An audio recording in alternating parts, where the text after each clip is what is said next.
Sir actually यहाँ मैंने एक नाम टैटू खुजवाया हुआ है हाथ में।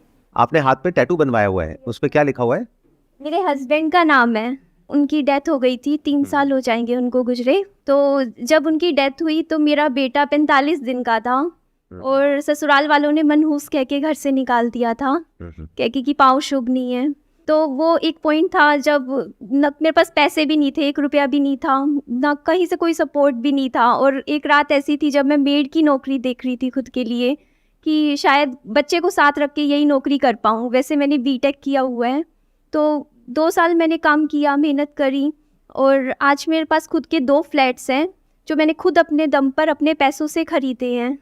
लेकिन वो जो डर है वो अभी भी नहीं निकलता दिमाग से। वो जो एक डर है कि जब वो जो रात थी जो मैंने वो निकाली थी, जब मेरे पास रहने का ठिकाना नहीं था, पैसे नहीं थे, एक छोटा सा बच्चा था, जब सबने हाथ खड़े कर दिए थे कि जाओ, तो वो जो डर है ना मुझे रात को सोने नहीं देता। मतलब मेरा बेटा है, कल को अभी वो बीमार चल रहा है थोड़ा, तो अगर मैं ना कर पाई तो, क्योंकि अगर कभी फाइनेंशियल बैक पे थोड़ा सा डर लगता है कि क्योंकि कहीं सपोर्ट नहीं है, कहीं कल को कोई एकदम से बीमारी आ गई, मुझे अकेले सब कुछ हैंडल करना है। उस डर की वजह से मैंने 2 घर खरीद लिए 2 साल में। सिर्फ ये डर था मेरे मन में कि मुझे घर से बोल दिया था कि जाओ, यहाँ नहीं रहना। तो वो जो डर अंदर से है ना वो अभी भी नहीं जाता। मन में दिमाग में बार बार ना ऐसे होता है कि नहीं इस साल एक और घर खरीदना है, इस साल एक और प्लॉट लेना है, नहीं कुछ करना है। तो वो चीज़ मुझे शांत बैठने नहीं देती है और मन में ही रहता है कि 24 घंटे को ना 48 घंटे बनाना है, मतलब कुछ करना है। आपका ये जो डर है ना, इसको ब्रेक डाउन करते हैं। Yes sir. क्या ये डर आपका इमेजिनरी है या रियलिटी पे बेस्ड है? रियलिटी पर बेस से रियलिटी क्या है? जो मेरी करंट सिचुएशन रही है, जो मैंने चीज़ें पास्ट एक्सपीरियंस नहीं, वो तो पास्ट में थी, बट Yes, आज sir. तो आप कह रहे हैं कि आपकी सिचुएशन अच्छी है, तभी आपने 2 घर खरीदे ना। Yes sir.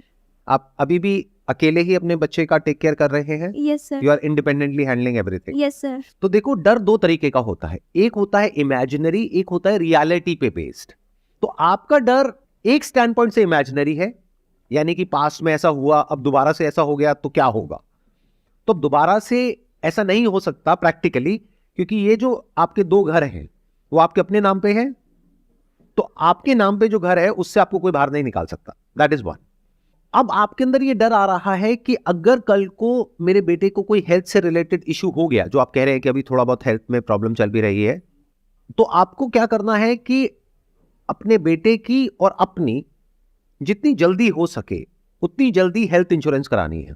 क्योंकि अब आप वेल सेटल्ड हैं, तो तीसरे घर के बारे में मत सोचिए, क्योंकि इसका कोई एंड नहीं है। आप कहोगे अब मैं 3 घर ले लूं, 4 घर ले लूं, 5 घर ले लूं, प्लस आपके अंदर से आ रहा है कि अब मुझे कुछ करना है, अपने दम पर कुछ बड़ा क्रिएट करना है, पूरी दुनिया को दिखाना है। कहीं ना कहीं बैक ऑफ द माइंड ये चल रहा है कि जिन लोगों ने मेरे साथ में ऐसा कुछ किया, अब मैं उनको दिखाती हूं कि मैं क्या हूं। राइट? तो अगर मैं आपकी जगह होऊंगा, मैं क्या करूंगा, सबसे पहले तो अपनी और अपने बेटे की हेल्थ इंश्योरेंस कराऊंगा, अच्छे अमाउंट की, छोटे मोटे अमाउंट की नहीं, ताकि ये डर जड़ से खत्म हो जाए। डर क्या है कि आज मान लो आपके 2 घर हैं, वो भी आई एम अज्यूमिंग कि हो सकता है आपने शायद लोन पे भी लिया हो। ये आपका जो फियर है ये कोई इमेजिनरी नहीं है, ये रियल है। ऐसा हो भी सकता है कि भगवान ना करे कोई ऐसी बीमारी हो जाए जिसकी वजह से वो घर सेल करने पड़ जाए। तो अब इस डर को खत्म करने का क्या तरीका है? अपनी एक हेल्थ इंश्योरेंस कराओ, जिसके लिए बहुत ही नॉमिनल आपको प्रीमियम देना है। तीसरा घर खरीदोगे, अननेसेसरी अपने ऊपर ईएमआई का बर्डन बढ़ाओगे और उसका कोई यूज भी नहीं है, वहां पे आपको रहना भी नहीं है। That is one. सेकेंड, कि आपके अंदर से आ रहा है कि मुझे कुछ करना है, मुझे दुनिया को दिखाना है, तो आप ऑलरेडी बहुत कुछ कर चुके हो, क्योंकि आप बता रहे हो कि एक ऐसी स्टेज थी आपकी लाइफ में जब आपने बीटेक किया था और आप मेड की नौकरी करने के बारे में सोच रहे थे। आज आपने अपने पैसों से अपने बेस पर 2 घर खरीद लिए हैं। तो क्या ये छोटी चीज है? ये बहुत बड़ी बात है। तो ऑलरेडी आप बहुत कुछ अचीव कर चुके हो। अब आपको किसी को प्रूव करने के लिए या किसी को दिखाने के लिए नहीं जीना है, नहीं तो अपनी लाइफ को खो दोगे। अपनी लाइफ के जो अच्छे मोमेंट्स हैं या जो आप एक्चुअल में कर सकते हो, उस सबको खो दोगे। बस इसी रेस में भागते रहोगे कि पूरी दुनिया को मैं प्रूव करूंगी कि देखो मैं क्या हूं। And that is the problem with most people. किसी को प्रूव करने के लिए अपनी जिंदगी को मत जियो। ये ऐसा है कि अपनी जिंदगी, जो कि बहुत बड़ी एक चीज हमको मिली है, उसको हमने बहुत छोटा कर दिया है। ऐसे लोग जो हमारी केयर भी नहीं करते, उनको हम कुछ प्रूव करना चाहते हैं। अरे उनको छोड़ दो, वो पास थे, उनको छोड़ दो, उनको भूल जाओ, आगे बढ़ो लाइफ में। बहुत कुछ है जो आप कर सकते हो, उसको देखो कि आप क्या कर सकते हो। not for money, not for third house, but for creating a better world for you and for your son. तो हो सकता है आपकी जो पूरी की पूरी अप्रोच है वो ही बदल जाएगी, तब आपके सोचने का तरीका बिल्कुल बदल जाएगा. I hope that answers your question. Yes sir. Sir एक मैं जो वीडो के लिए जो स्टिग्मा बनाया हुआ है उसके बारे में अगर आप थोड़ा बोलें तो अच्छा लगेगा. ऐसी सिर्फ एक मेंटालिटी नहीं है, कास्ट सिस्टम को लेकर के है, Yes, sir. विडोज को लेकर के है, डिवोर्स को लेकर के है, सर. ऐसे बहुत सारे इश्यूज हैं जिसको लेकर के अभी भी लोगों की जो सोच है वो बहुत ही कंजर्वेटिव है. कंजर्वेटिव है. तो मेरे कहने से या किसी के कहने से या किसी के करने से तो वो बदलने वाले हैं नहीं. ऐसे जो लोग होते हैं जिनकी इस तरह की सोच होती है, उनका जो माइंड होता है ना वो बंद होता है पूरी तरीके से. उनको ना तो किसी की बात समझ आती है, बस जो पुराना जो चला आ रहा है बस वही समझ आता है और वो वहीं घूमते रहते हैं. वो बिल्कुल ऐसा है कि एक पेड़ है जो बिल्कुल ही रिजिड हुआ पड़ा है, तो वक्त के साथ साथ ऐसे जो पेड़ होंगे वो सब कट जाएंगे. किसी को भी ऐसे माँ बाप नहीं चाहिए जिनकी सोच बहुत ही कंजर्वेटिव हो, या ऐसे रिलेटिव्स नहीं चाहिए, ऐसे लोग नहीं चाहिए.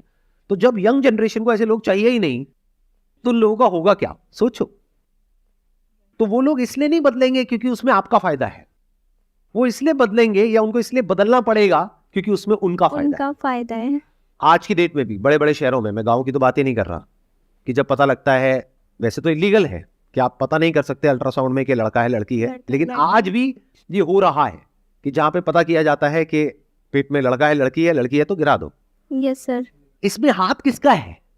क्या सिर्फ उन लोगों का है, सिर्फ मेल्स का है, या फीमेल्स का भी है? फीमेल्स का. कि जो लड़के की माँ है तो एक फीमेल आ गई, यस सर. वो लड़की खुद है तो एक फीमेल एक और आ गई, यस सर. तो इन दोनों फीमेल्स ने मिल करके उस बच्ची को मारा. Yes sir. स्टैंड लेना चाहिए था खुद के लिए. तो उनको स्टैंड लेना चाहिए ना, तो वो स्टैंड क्यों नहीं लेते? नहीं ले रहे. सोचो, लगाओ दिमाग. फीमेल नहीं चाहती है, कई फीमेल्स होती हैं जो नहीं गिराना चाहती, जो स्टैंड लेना चाहते हैं, बट कहीं ना कहीं वो जो एक डर, एक जो सोसाइटी, जो फैमिली, जो हस्बैंड, वो हमेशा उसे क्या करता है, डोमिनेट करता है. तुम नहीं करोगी तो मैं ये कर दूंगा, तुम ये नहीं करोगी तो मैं ये कर दूंगा.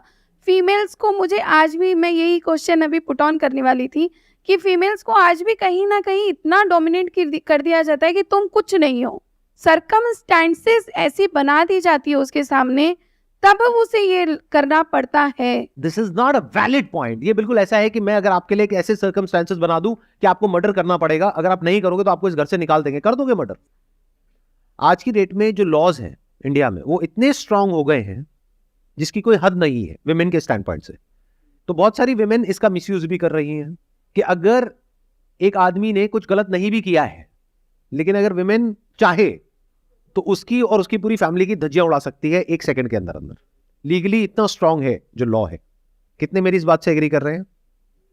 सब एग्री कर रहे हैं. अब वो टाइम गया कि आप अपनी बीवी को मारते रहोगे, पीटते रहोगे और वो चुपचाप बैठी बैठी ये बोलती रहेगी कि नहीं, ये तो मेरे पति हैं, परमेश्वर है, मैं इनके चरणों की दासी हूं. मेरे को नहीं लगता कि वो टाइम है, बल्कि इसका उल्टा भी हो सकता है. अब जो पावर डायनामिक्स है जो पहले वन साइडेड थी, अब वो वन साइडेड नहीं है. विमेन के पास में पावर कम नहीं है, बहुत पावर है. बल्कि ये भी कहना गलत नहीं होगा, मेन से ज्यादा पावर है. अगर कोई आदमी चला जाए कि मेरे साथ में कुछ गलत हो रहा है घर में, मेरी बीवी मुझे मार रही है, तो जैसे आप अभी हंस रहे हो ऐसे पुलिस वाले हंसेंगे, चल भाग यहां से. और अगर एक विमेन चली जाए वहां पर तो सीधा उसको पकड़ के लाएंगे और उठा करके फैमिली समेत और लॉकअप में डालेंगे, फिर बात करेंगे, बता बेटा क्या हुआ है. कहने का मतलब है कि अब ये जो बातें हैं वो इतनी रेलेवेंट नहीं है. एटलीस्ट ऐसी जगहों पे जहां पे अवेयरनेस है, जहां पर एजुकेशन है, जहां पर लोगों को इसके बारे में पता है. सर मैंने ना एक चीज़ देखी, अभी इन्होंने बोला ना कि मतलब मेल्स ही मतलब इस बारे में बोला करते हैं कि इस बच्चे को गिरा दो, इस तरीके की बातें मतलब मेल्स ही बोलते हैं. बट मेरा एक्सपीरियंस ये कहता है कि ज़्यादातर वुमेन्स ही वुमेन्स के लिए ये चीज़ें बोलती हैं, तो फीमेल ही फीमेल को परेशान करती है. मेल्स का ऐसा नहीं, मतलब ससुर नहीं करते, सास ही परेशान करते. रियलिटी है. आपने बोल तो दिया रियलिटी है, लेकिन क्या आप ये कैमरे में रखना चाहेंगे? हाँ बिल्कुल सर, मेरी सास बहुत अच्छी है, बट सर ये सबके लिए नहीं है. नहीं सर मेरे हस्बैंड आए हैं. सर मेरी सास बहुत अच्छी है, लेकिन और सबकी सास बुरी है। नहीं, बढ़िया। सास का ही नहीं है, मैं एक चीज बोल रही हूँ कि हाँ। ये फीमेल ही क्रिएट ज्यादा करती हैं। तो आप मेरी इस बात से एग्री करते हैं जो बात मैं कह रहा हूँ बिल्कुल सर। कि अब जो सिनेरियो है वो चेंज हो रहा है। मैं ये नहीं कहूंगा पूरी तरह से चेंज हो गया है, लेकिन बहुत तेजी से बदल रहा है। और वो लोग जो नहीं बदलेंगे वक्त के साथ साथ में, जो आपका क्वेश्चन था कि लोग ऐसे हैं वैसे हैं वैसे हैं, मैं कह रहा हूं वो सारे खत्म हो जाएंगे आने वाले टाइम में।